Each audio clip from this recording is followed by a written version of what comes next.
Good morning YouTube, paix et prospérité.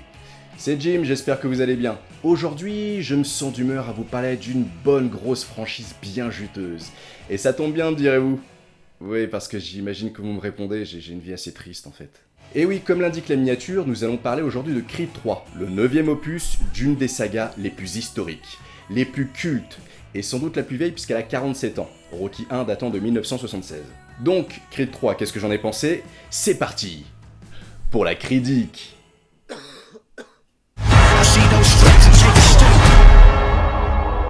L'histoire. Adonis et Damian sont les meilleurs amis du monde. Damian est un peu plus vieux qu'Adonis et souhaite devenir champion du monde alors qu'Adonis lui souhaite juste soutenir son meilleur pote. Damian devient vainqueur des Golden Gloves. C'est le championnat de boxe amateur de référence aux États-Unis avant de passer pro. Mike Tyson, Floyd Mayweather l'ont gagné par exemple. Cependant, un événement va se dérouler ce soir-là qui va séparer les deux amis et envoyer Damian en prison. Flash forward. Adonis Creed affronte Ricky Pretty Conlan. Ricky Pretty Conlan.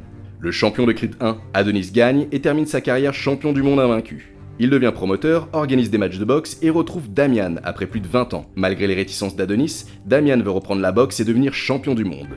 Et c'est là que les choses vont se corser pour Adonis, qui par culpabilité et se sentant responsable d'un événement qui s'est passé il y a 20 ans, va donner sa chance à Damian pour le titre de champion du monde. Alors, qu'est-ce que j'ai pensé de Creed 3 ? Déjà, je pense que ce film a été écrit par un ado de 12 ans, et j'en suis pas très loin parce qu'il a été co-scénarisé par Keenan Googler, et Keenan Googler, c'est le co-scénariste de Space Jam 2. Keenan Googler est le frère de Ryan Googler, le réalisateur de Creed 1 et Black Panther. Alors j'ai aucun problème pour que Ryan Googler fasse qu'écro la mif en pistonnant son frère, mais là quand même c'est franchement abusé. Est-ce que vous savez ce qu'est la suspension consentie de l'incrédulité ? La suspension consentie de l'incrédulité, c'est votre capacité à accepter une histoire de fiction, réaliste ou non, à travers un univers cohérent et vraisemblable. Par exemple, Star Wars, Le Seigneur des Anneaux, Jurassic Park, ou Jurassic World pour les plus jeunes. On sait tous que les sabres laser, les elfes et les dinosaures n'existent pas. Pourtant, on accepte cette réalité parce que l'histoire nous raconte un univers cohérent et qui, comme notre réalité, est composé de codes et de règles nécessaires à sa compréhension. Si l'une de ces règles est brisée, nous trouverions alors l'histoire incohérente et inacceptable. S'il y a des dinosaures dans Jurassic World, on l'accepte, car ils ont été recréés à partir de leur ADN fossilisé, c'est dans le scénario.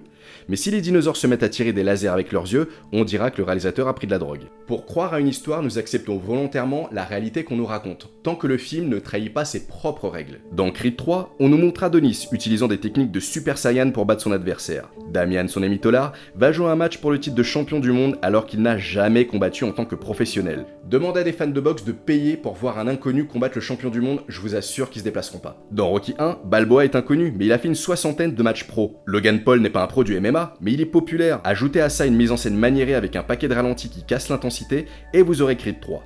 Alors, tout n'est pas acheté. L'émotion qui se dégage dans la relation entretenue par Adonis et Damian est intéressante. Le quotidien de Baby Creed montre quelques passages assez cool de sa vie de retraité, notamment avec sa fille atteinte comme sa mère de surdité. Et la montée en pression de la rivalité des deux protagonistes qui, on le sait, vont régler leurs différends sur le ring, est assez bien gérée. Creed 3 a voulu d'une part s'émanciper définitivement de la franchise Rocky, mais a continué de piocher dans les codes de la saga sans en comprendre le sens ni l'intérêt. Comme Creed 2, Creed 3 peine à trouver la cohérence qui faisait la puissance de Creed 1, qui est le seul héritier de la saga Rocky, je vous le dis. D'ailleurs, le film a tellement voulu s'assumer comme une franchise différente de celle de Rocky, qu'ils ont tout simplement fait disparaître le personnage de Rocky. Alors les fans de la première heure seront certainement déçus. Par contre, les fans de Creed y trouveront peut-être leur compte. Pour ma part, je suis très partagé sur ce film et le trouve tout juste correct.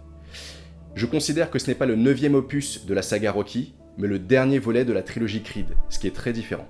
Voilà, alors j'espère que cette vidéo vous a plu, le topo habituel, petit pouce levé si vous avez aimé, l'abonnement, la petite cloche pour être prévenu des prochaines vidéos, c'est gratuit, ça prend quelques secondes. Voilà, on se retrouve très bientôt pour une prochaine vidéo, prenez soin de vous, c'est tout pour moi, c'était Jim, ciao.